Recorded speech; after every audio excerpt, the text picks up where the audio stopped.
Dan hanya di dalam Yesus kita beroleh keselamatan, kesembuhan, dan pemulihan.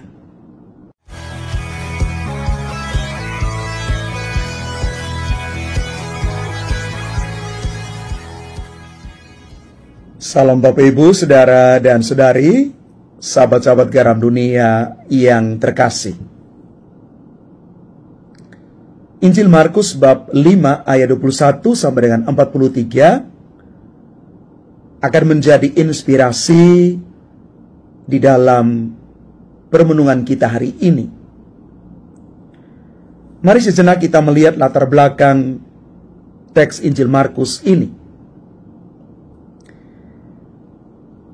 Teks ini merupakan bagian dari kisah Yesus yang sedang dalam perjalanan ke wilayah Gerasa dan kemudian kembali ke Galilea. Kisah ini menceritakan tentang Yesus yang menyembuhkan seorang anak perempuan yang sakit parah dan juga seorang perempuan yang menderita pendarahan selama 12 tahun. Maka kisah ini dapat dibagi menjadi beberapa bagian. Yang pertama, Yesus kembali ke Galilea dan dia disambut oleh orang banyak di dalam ayat 21. Yang kedua, seorang kepala rumah ibadat bernama Yairus minta Yesus untuk menyembuhkan anak perempuannya yang sakit parah. Ayat 22 sampai dengan 24. Lalu pada bagian ketiga, seorang perempuan yang menderita pendarahan selama 12 tahun boleh menyentuh jubah Yesus dan dia mengalami kesembuhan. Ayat 25 sampai dengan 34. Dan pada bagian yang terakhir, bagian keempat, Yesus menyembuhkan anak perempuan Yairus. Ayat 35 sampai dengan 43. Bapak Ibu Saudara-saudari terkasih,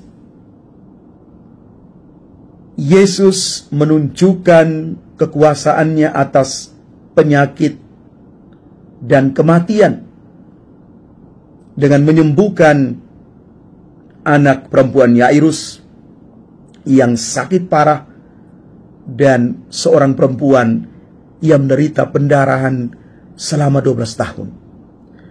Satu jangka waktu yang panjang, penderitaan yang lama ditanggung,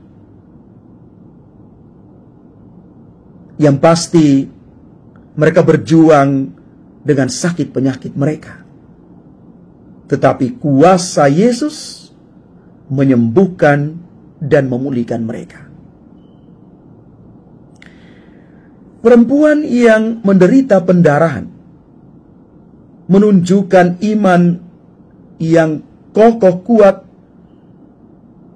dengan menyentuh jubah Yesus dan percaya bahwa ia akan sembuh.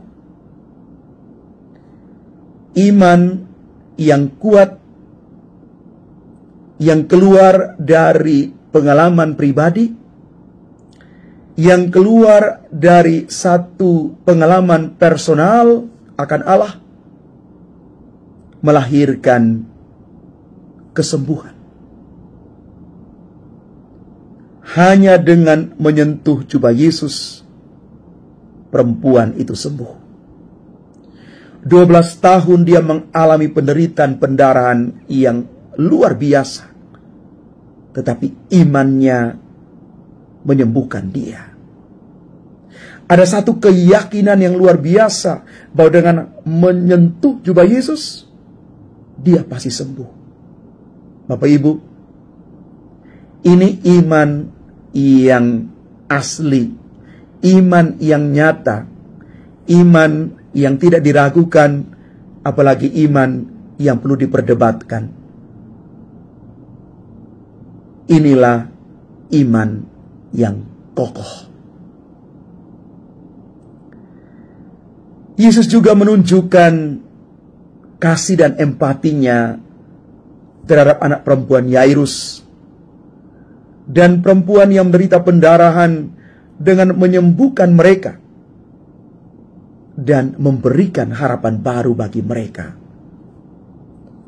Kasih dan empati Yesus jauh melampaui apapun juga. Mereka berdua diberikan harapan.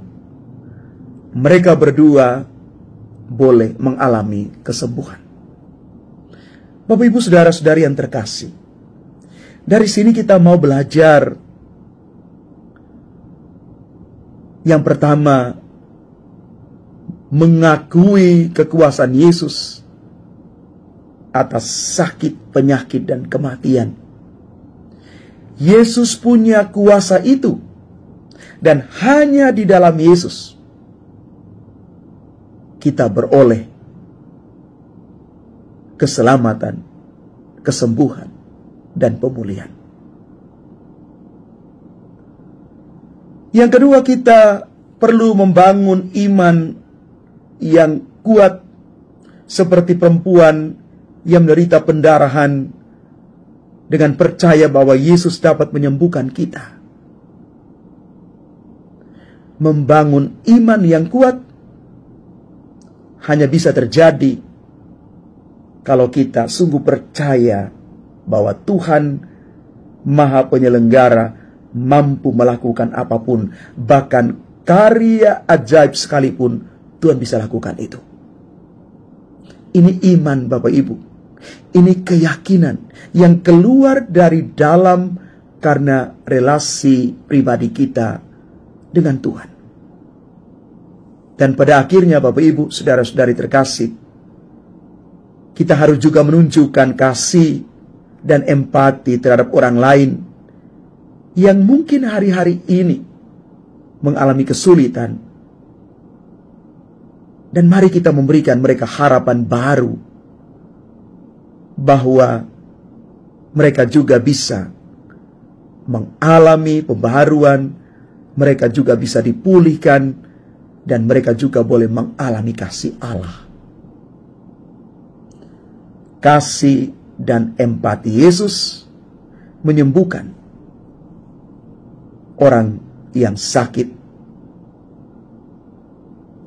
Kasih dan empati dari kita bisa juga menjadikan saudara-saudari kita boleh mengalami kasih dan kebaikan Tuhan. Mari kita mulai dari hal-hal yang sederhana. Mari kita mulai dengan orang-orang yang ada di sekitar kita. Dan terlebih, kita mulai dari dalam rumah dan komunitas kita.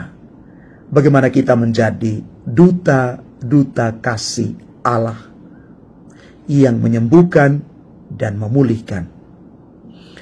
Tuhan memberkati kita sekalian. Amin.